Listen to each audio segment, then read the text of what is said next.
So let me show you briefly the numbers that describe what Israel is doing. Can we have the first slide, please?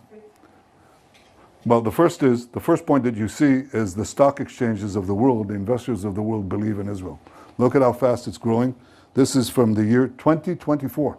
This is inside the war. Look at the S&P and look at the Tel Aviv Stock Exchange. Slide. And this is what I was talking about before in Hebrew. This is where the dollar was, okay? And look at where it is today. I mean, the shekel. To buy a dollar, you needed 3.7 shekels here in 2024.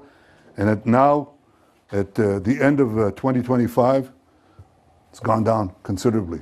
That's an indication of confidence in our economy. Keep going.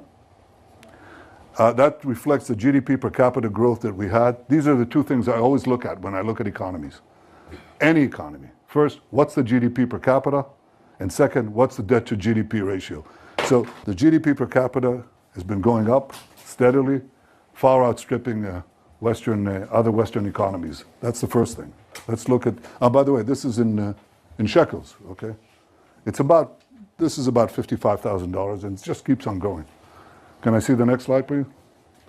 This is the debt to GDP ratio. That says how much debt are you carrying on your GDP, on your economy, okay? So let's look at what happened. This is 2002, 2003. Israel was right here. I had the good fortune of steering it into a free market economy. You can see what happens. The debt to GDP ratio goes down and stays down. But look at what happens in the other economies. Look at the USA, shoots up. Look at the advanced economies, Europe and others, goes up. This is the health, the vibrancy of Israel's economy. And it really didn't change because of the war. It really didn't change. It's an amazingly resilient economy. Next.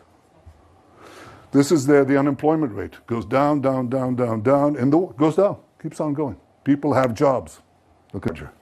So the first country in the world receiving foreign investments for R&D is the United States.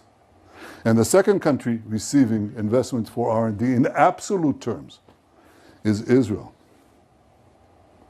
And the third country is Germany, which is 10 times our size in population roughly, okay? And it's it's actually considerably smaller than Israel. And down it goes, UK, France, and so on. This is a very powerful economy.